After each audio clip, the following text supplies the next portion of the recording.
Zipping across the ether, and just like that, we're live, or at least StreamYard says we're live, and I always believe StreamYard because they've never let me down yet. Welcome to Creative on Purpose Live. These are conversations about cultivating greater fulfillment in equanimity and endeavors that make a difference. I'm your host, Scott Perry, author of Onward and head coach at Akimbo Workshops and chief difference maker at Creative on Purpose. You can visit creativeonpurpose.com to learn more and grab your copy of The Burnout Solution. Let's meet today's guest. Kai Whiting, welcome to the broadcast. Please tell our viewers who you are, what you're up to these days, and where can they go to learn more about you and the difference that you're making. So my name's Kai. I'm a university lecturer and researcher at UC Louvain in Belgium. I'm also the co-author of the book Being Better, Stoicism for a World Worth Living In. And the easiest way to find me is stoickai.com or at Kai Whiting on Twitter. And there's the URL right there. Well, Kai, you and I are connected because when your book came out, you reached out to me. You very generously sent me a copy, which I thoroughly enjoyed reading. Tell us, it's kind of an interesting project, I think, on a couple of different levels. So tell us a little bit about what the book is about, but also how the book was, how the book came to be. So that's a really good question, Scott. So I think it came to be that I'll start with how I became sort of interested in Stoicism, because I think that's how indirectly the book came to be. So I found out about Stoicism in quite a tough circumstance. My grandmother was dying. I didn't know at the time she was going to die. And I was in the waiting room and I was reading a book on which was influenced by Stoicism. And in that book, it talked about the difference between observation and perception. Like what the fact is or what you see and how you feel about it being two different things. And the fact was, as I was reading it, the doctor came in and they said, she's died. And the whole room, like the oxygen, it just got sucked out. I could see like the hopeful faces. I don't know if any of the audience has had that situation where you're just hopeful. You're on the edge of your seat thinking they will make it, they'll make it. And then you're told they haven't. And there's nowhere to go with that emotion. It's just like, and it was just like instantly the hope just disintegrates into pain, basically. And I remember thinking, well, the fact is she's died. What do I feel about it? What do I feel? And more importantly, what am I going to do about it? And as I just read the distinction between the observation and the perception, I was like, well, I don't have to react badly, right? Badly being like very overwhelmingly emotionally. I don't have to lose my sense of self. I wouldn't say sense of reason because I don't think I understood that at that moment in time. But I can look at it differently. So I looked around the room and I saw these faces. My family, she wasn't the kind of grandma that you would just tuck away and bring out at Christmas. She really was like the root of the family. She was a tree which the fruits were like, what should we do? Where's the direction of this family? What we're doing at Christmas? What's important? What are our values? And I had to ask uncomfortable questions because the question of like, why did she die was an easy answer because she was ill. But what am I going to do about it now? Who am I now? Right? So Stoicism really helped me with that. And my grandmother used to have a saying like, aim high. So if you fall down, you fall somewhere in the middle. So when Stoicism helped me with this, I was like, well, what else can Stoicism do? If it can help me with death, it can help me come to terms with when one of the most important people in my life dies. What else can it do? So then being an environmental engineer, I started to ask the question, but what can it do for society, or at least on a societal level? So that's how sort of the book came to be on one level. And I'll just tell you as shortly as I can, how that sort of became into Being Better. Leonidas Konstantakos and I really felt that a lot of self-help books aren't actually self-help. They're the opposite. So they tell you if you do A, B, and C, you'll get 1, 2, and 3. So we give the silly example of I'm quite a short man, really. 5'5.5". That tells you how short I am. That half matters. So if somebody says to me he's 6 foot, you know how to get that toilet paper on that shelf? You just stand here and you lift your hands up and you grab it. And I try to do that and I'm too short. And a lot of self-help books would say, but if you follow my instructions completely, if you believe, you'll reach that toilet paper and it will magically somehow come to you. And really what the Stoics would say is, well, don't you need a step ladder? So we wanted to create a book which is not about telling you, Scott, what to do, but helping you get the questions that you can ask yourself what to do and you can find the solutions, because that by definition is self-help. So in chapter 1 we say the best person to help yourself is you. If I try to put myself in your shoes, my feet don't fit your shoes, so that's not actually very helpful. So that's how being better kind of came to be, Scott. Yeah, that's fantastic. And you wrote this book with a collaborator that, as I understand it, you hadn't really known before you started collaborating on this book. Am I remembering that correctly? You are. I've never met Leonidas in person, so we still haven't met. We were going to meet, but COVID happened, so we've never met. And what happened was he wrote a piece in the modernstoicism.com, so that's the main contemporary Stoic website, and it was called "Would a Stoic Save the Elephants?" And I thought it was a really interesting piece because no one else was really looking into it. Professor Chris Gill was, but I thought it was quite a cheeky kind of way of looking at the question. So I just rang him and he said, "Oh, I don't have any money. What do you want from me?" He was like really shocked because he was really hard to track down. And I was like, "Actually, I really want to collaborate with you. I think that you're going to help me in ways I cannot help myself." So a person I've never met, which is quite interesting when you write a book together, because although we are from British and American, there are differences. And I was like, what? The things like, even if you say, he'll say things like, "Put a period there." I'm like, "A period? Oh, you mean a full stop?" And things like that. So even like the silly things, you'd be like, what do you mean the commas are in the wrong place? What is this Oxford comma that you add and that we don't add? And even something as silly as that. So there was quite a few challenges in certain languages. Like, well, what do you mean you wouldn't say car park?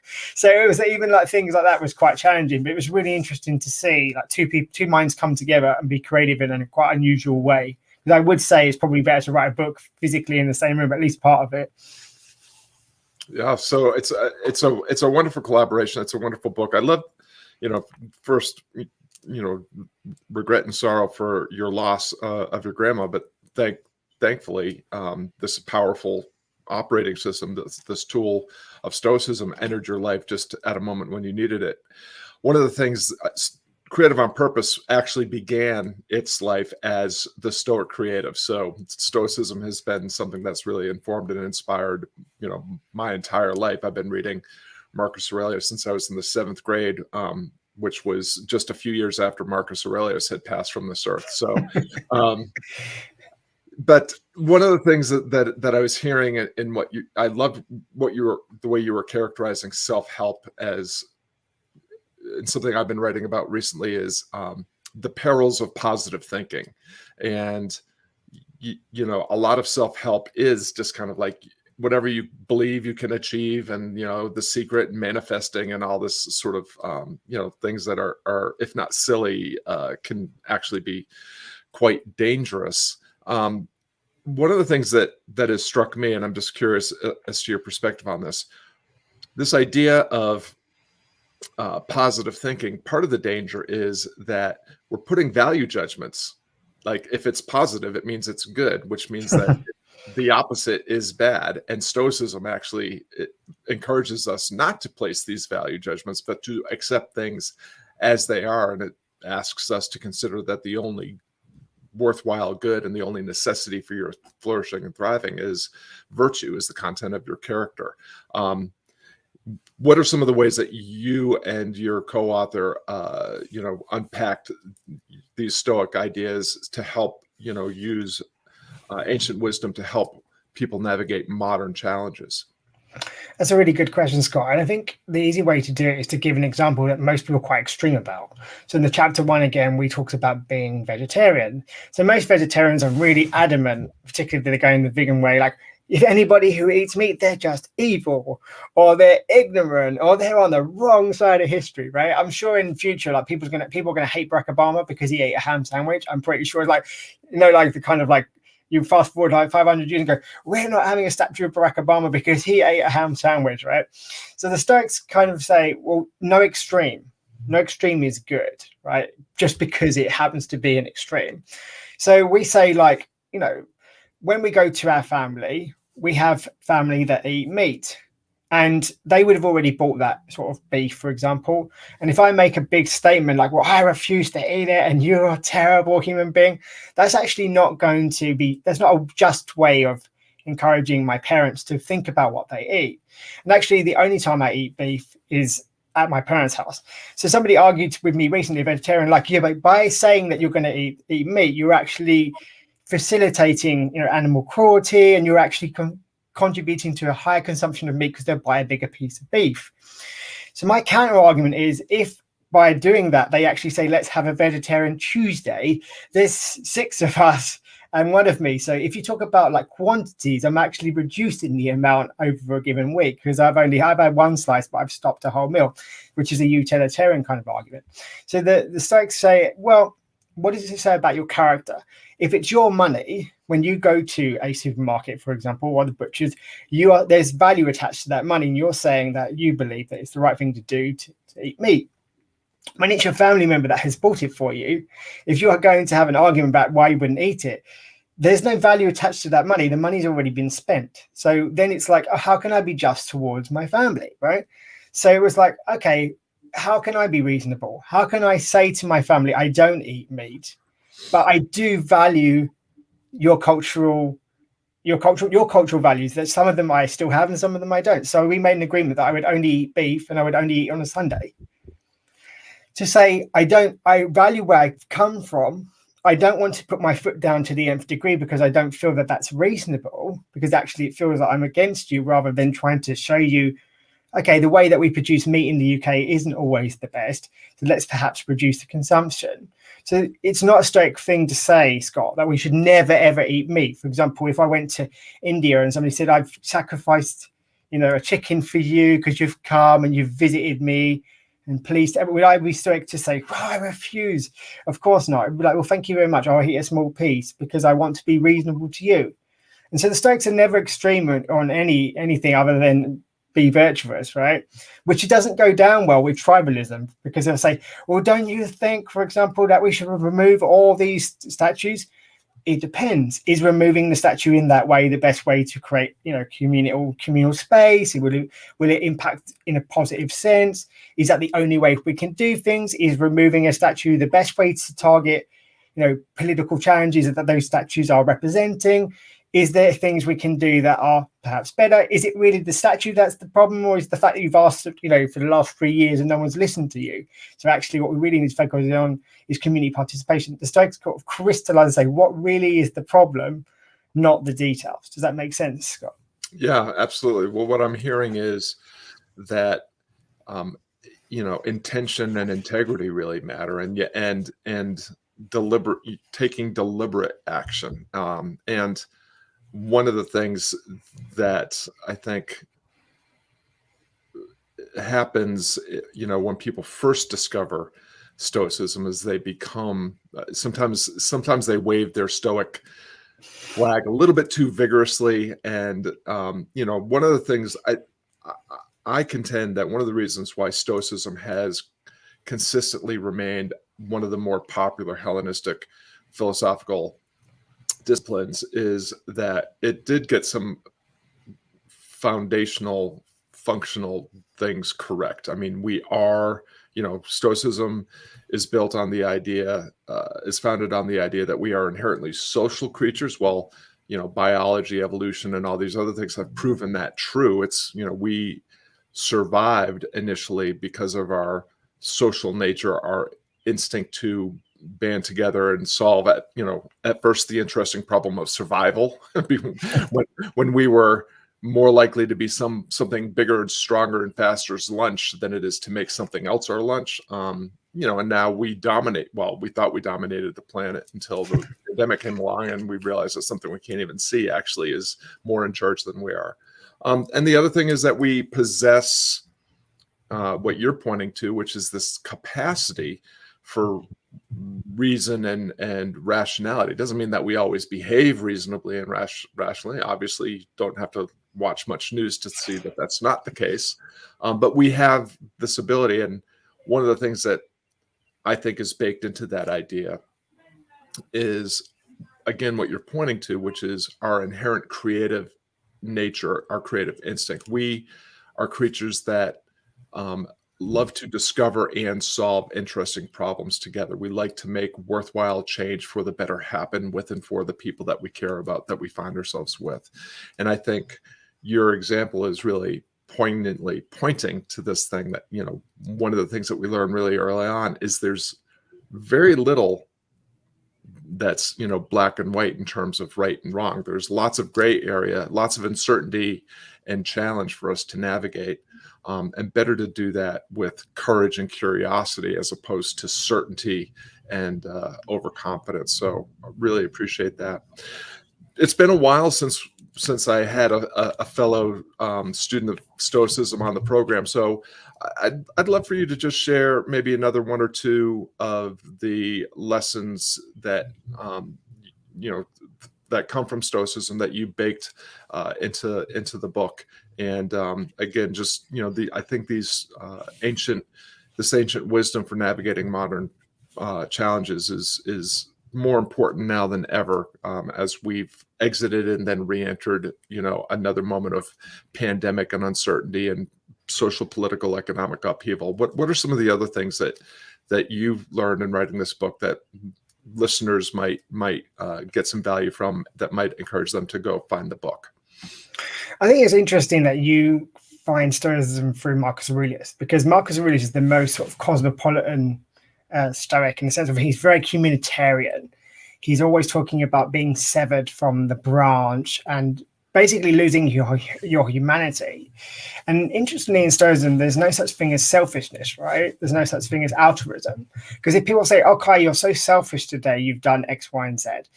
And it might be, one example might be, you didn't turn up on time to Scott's thing because you had a headache and you're so selfish. I can't believe you did that. And the Stoic would say, well, actually, I had a headache and I wanted to give the best version of myself to the audience so that they could learn something. And when I had a headache, I couldn't do that. So the Stoics would say, if it's the right thing to do, there's no such thing as selfish. It's just the right thing to do. So if you're doing something for your benefit and that's the right thing to do, then that's great. And there's no such thing as altruism, because altruism is the idea that I don't have to do it, but I did it anyway. And the Stoics will say, if it's the right thing to do, you have to do it. So there's no such thing as, oh, look at me, I've just given money to say the cat's home. So if you felt that was the appropriate thing to do because you're in a position to do that, then you should do it. And there's no altruism on your part. You just did the appropriate thing. So it's quite interesting that there's no sort of altruistic or selfish. And this is Marcus Aurelius says, what cannot be good for the beehive cannot be good for the bee. So this is why being better is like, okay, in order to, self-help really should be about how can I improve myself? What are my strengths and weaknesses? How can I improve my sense of agency? And with the headspace, you know, now that I feel quieter about, say, the future, because in Stoicism, the past doesn't exist, the future doesn't exist. All you have is now. So now I don't have the headspace of worrying about something, because if I do what's appropriate today, tomorrow will take care of itself. The idea is I don't just sit in my Epicurean garden and have a nice glass of wine. The idea is that now I've got headspace. How can I help the world? How can I help my family? How can I help society? What is it that I'm interested in? Because people say, well, we could do loads of, you know, you could solve loads of problems. So how do you choose as a Stoic? How do you choose which problem to solve? Well, first you say, who am I? What's my role? What are my skill sets? So if you're an artist, you probably should work with art, because perhaps you don't play any musical instruments. So it would be difficult for you to say, now I'm going to be a singer. No, what's your role? What are you good at? And what do you want to do? What do you feel calls you to be a better person, right? So the book was about things like, okay, so I am myself. I have to live with myself constantly, but how can I give myself to my community? Because you actually form the body of the cosmopolis. You're not just Kai per se. So that's what we felt that self-help was about, to improve yourself to the point that you are then able to participate in a much more freer and much more improved way in your local community, and depending on who you are, on the world community. Because Stoicism is very political. It's a very political philosophy. So a lot of new Stoics will say, it's beyond my control and I won't do anything. Like climate breakdown is such a collective issue. I'm not even going to tackle it. I'm like, well, maybe you burning the fossil fuel in your car maybe is contributing to that. And maybe you need a car, because if you don't get a car, you can't take your daughter to school, particularly in the US. But maybe you don't need an SUV. Maybe you need a slightly smaller car. Perhaps you need an electric vehicle. So the idea is, like, with that extra mental space, it's not so I can sit or relax and necessarily just do a pull-up in the gym or join, act like a Spartan in that kind of sense. It's like, what can I give? How can I serve? How can I in some it says about being no, because a lot say, oh, so you are suggesting that Stoics should do lots and lots of things. No, a Stoic should do what's appropriate. So if you're, for example, if you're a father and your kids at home, you should educate them. It wouldn't be appropriate to always be out in the street protesting climate change, right? Because we're like, well, who's with your kid when you're doing that? Oh no, I leave them with the childminder because my job is to help the world. So I'm going out and protesting in the street. But your job is also to be a father, right? And you haven't really done that role, right? So Stoicism also helps you to work out, like, okay, right now I have to be a father.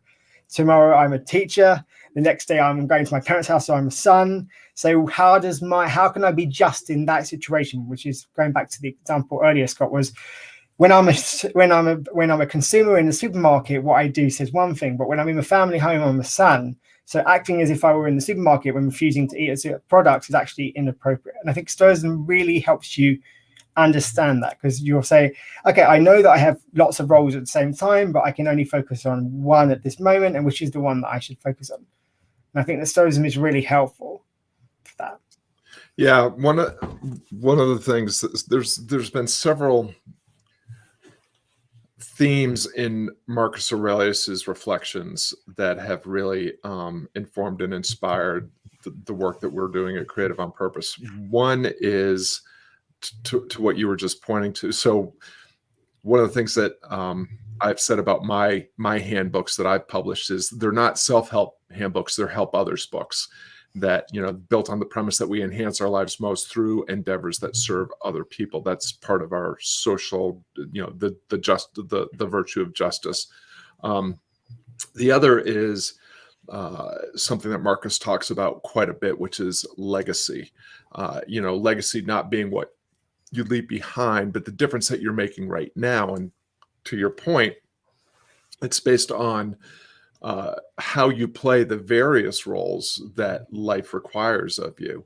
And one of the things that has really helped me as I was thinking about that element, and I think it's maybe Cicero that talks a lot about the various roles, is that it's not a matter of changing hats throughout the course of the day in all these roles that you play. And it's not a matter of having to change gears or direction during the course of the day. It's you are an integrated human being. You are actually all these things, and you will simply be seeing things through a specific facet at given points during the day. So those are some of the things that have really helped me kind of walk through life feeling integrated and whole, and having integrity, being in and of myself, and trying to practice all the virtues in the things that I do from day to day. So as we're approaching the end of our time together, there's a couple last questions that I like to ask all my guests. One is, there for people like you and I that seek to make a difference in the world, whether it's through our writing or through our engagement as teachers or coaches or what have you, you can't lean into an endeavor like that without making mistakes from time to time, or at least things that appear to be mistakes or failures in the moment. I'm wondering if there is a moment like that has occurred in your journey where maybe it appeared to be a misfortune, a mistake, or a failure that you were able to then leverage into an opportunity, or at least provided you with a lesson that helped you show up again with a little bit more courage and a little bit more resiliency. I think I have. Unfortunately, I still have a tendency to get very frustrated very quickly when things don't go to plan. I put that down to being British, actually. And sometimes it's like, well, I'm the person who makes my life, from a Stoic perspective, the only person that can make your life miserable is yourself. Because unfortunately, as Seneca says, whenever you go on holiday, you take yourself with you. So, for the sake of the silly example, like your plane or your train is late. Now you say, wait, I'm just angry because my train's late. But if you look around the platform, is everybody else angry? I mean, their train is just as late. So if you're the only one losing it, or being frustrated, and that's typically me. I've got better because I've put audio books in my ears, basically, because I'm like, well, at least I'm doing, I'm very sort of, at least I'm being productive now. So I've sort of, rather than sort of solve it per se, I've just built a mechanism going, okay, well, at least you're doing something productive. But it was something that is very frustrating to me all too often. When I have a plan, it doesn't quite go to, and Stoicism's helped me kind of pull. So I can't say that I've solved it, because I haven't. I'd be lying if I said that I'd solved it. I really, really haven't. But I'm looking at going, yeah, but if you're losing your mind, you're actually giving the only thing away that is of value. So every time that, because the Stoics say that madness is, anger is a temporary madness. So every time I allow myself to be angry, I've just literally removed reason from my head, because I don't feel that I'm being productive, or I don't feel that, oh, I wanted to get A, B, C, and D done today, and now I can only get A and B. But those things are indifference, meaning that they don't actually, the things themselves don't sculpt my character negatively or positively. But the minute I'm triggered basically by something, and then I decide to, and there's nothing wrong being triggered per se, but then I decide to go down that route, I've ruined my own day. I've sacrificed the only thing that has meaning in Stoicism, because I've given away my sense of self. Because when you're angry, you have no sense of self. So that's something, I'm not going to say I've solved it, but that now that I've at least come to realize that, and this is the last sort of month or so, Scott, really, where every time I'm angry, I'm losing myself. And every time I come, you come back to yourself when you calm down. So it's like just going, do I want to lose the only thing of value? And that actually helps stop me. It doesn't stop me all the way, but at some point you go, and it just makes you go, oh, okay, I need to think about this. Who am I, and what matters to me? And as a Stoic, that's fundamental importance. Yeah, I love that. It's I love any kind of discipline that helps us return to the present moment and regain our mindfulness and our intention. And that, I share your struggle with having to remind myself that I think there's a great line from Bridge of Spies with Tom Hanks, where the Russian operative is always being reminded that he's in a really tough position and that things are going to end very badly for him. And when he expresses no worry or concern about that, that the Tom Hanks character is always like, aren't you concerned? Aren't you worried? Aren't you frightened? And he always responds with, would it help? Exactly. I love that. Well, so the last question is, you've already delivered several insights, I think, along these lines, but this show is done for and is viewed by people who, like you, aspire to or want to advance in the difference that only they can make. If there was just one final piece of advice, a Stoic quote, a Stoic exercise, anything that you would share that would help someone step a little bit more boldly, with a little bit more discipline, into their potential and into the promise that that they have and the difference that they can make, what would be your parting piece of advice or your parting tip? It would be the one that the Oracle said, like on the door to the Oracle is know thyself, or know yourself.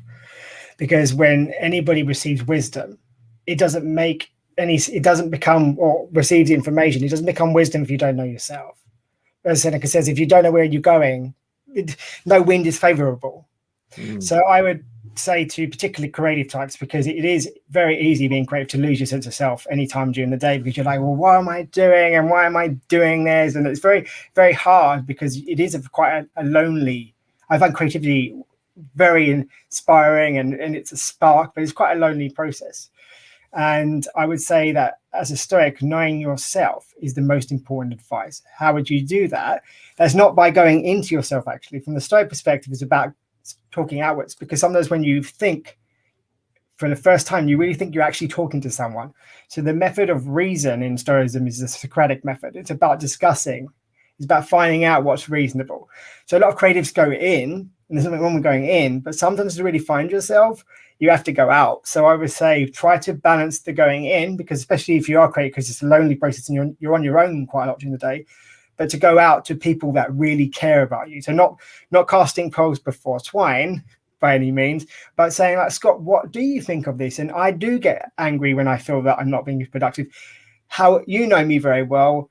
what mechanism can I put in it to at least pause? And I think that's really underrated in creative circles, because you kind of feel like the geniuses within your quiet time when you're in flow or you're doing deep work.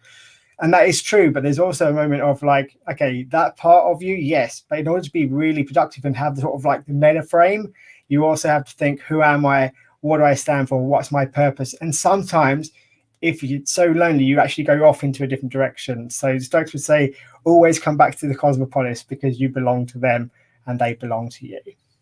Love it. That's awesome. Want to thank everyone for tuning in. Kai and I really appreciate you lending us some of your valuable time and attention. We hope that this broadcast motivates you to lean into an endeavor that matters with a greater sense of curiosity and courage. You can learn more about Kai and the difference he's making at stoickai.com. And of course, it's always great to see you as well at creativeonpurpose.com. Now, take the insight and inspiration from this broadcast and fly a little bit higher in the difference only you can make. Kai Whiting, thanks so much for sharing some of your experience and wisdom with us here today. Thank you.